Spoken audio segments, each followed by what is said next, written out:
একঘেয়েমি লাচ্চা সিমুই খেতে ভালো লাগছে না, তাই আপনাদের সঙ্গে শেয়ার করব নবাবী স্টাইলের সিমুই রান্নার রেসিপি। তার জন্য পুরো ভিডিওটা দেখার চেষ্টা করবেন। আসসালামু আলাইকুম, সকলেই কেমন আছেন? আলহামদুলিল্লাহ সকলেই ভালো আছেন, সুস্থ আছেন।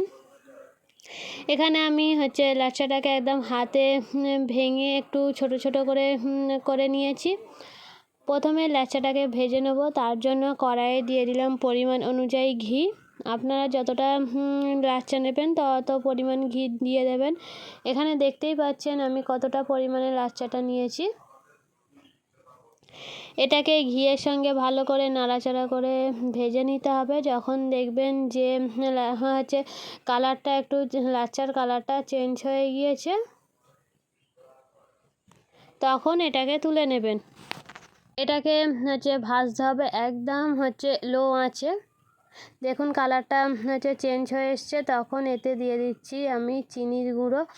চিনির গুঁড়োটাকে মিক্সচার মেশিনে গুঁড়ো করে নিয়েছিলাম। আর দিয়ে দেবো এখানে দুধ।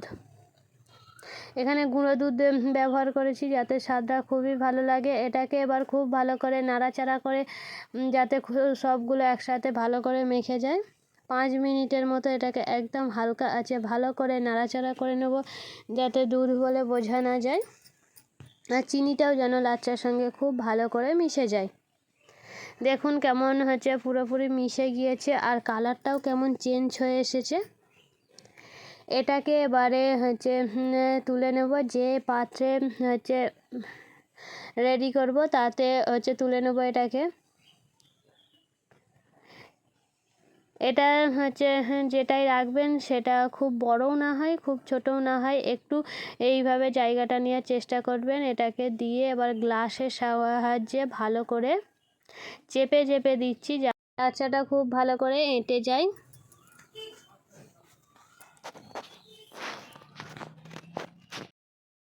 পুরোপুরি কিছুক্ষণ রেস্টে রেখে দেবো। সেই সময়ের মধ্যে আমি দুধটাকে ফুটিয়ে নেব। এখানে আমি লিকুইড দুধ ব্যবহার করেছি, মানে গরুর দুধ। আপনারা চাইলে পাউডার দুধেও করতে পারেন এটা।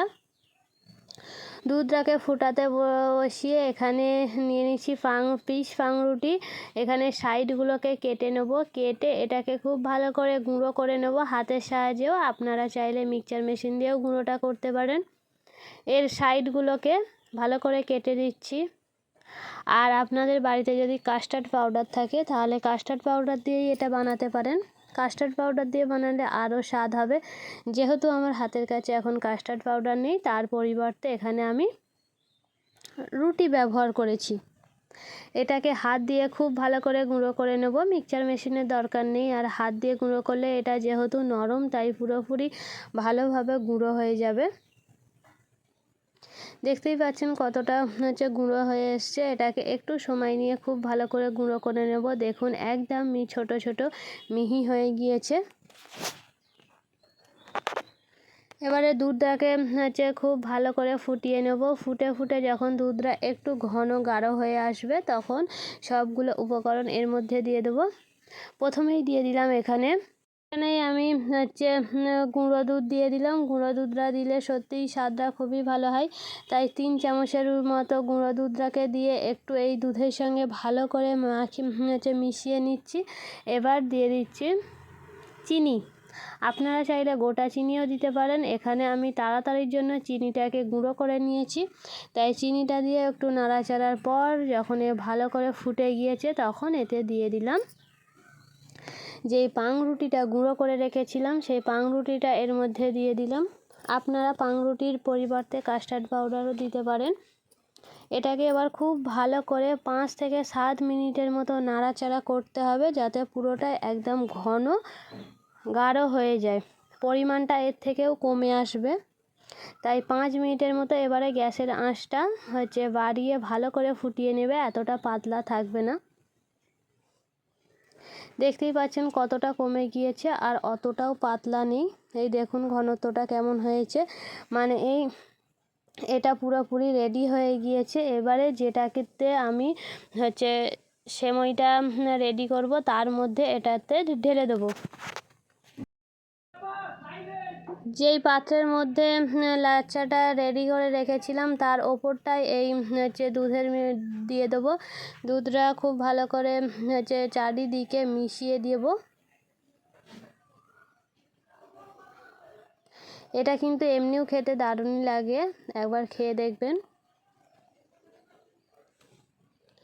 এটাকে এবারে এর ওপরে হচ্ছে সবগুলো এতে দিয়ে এবার এর ওপরে দিয়ে দেবো হচ্ছে আবারও সেই ভেজে রাখা লাচ্চাটা অর্ধেকটা নিচে দিয়েছিলাম, এবারে অর্ধেকটা এর ওপরে দিতে হবে, একবারেই সব দিয়ে দিলে হবে না।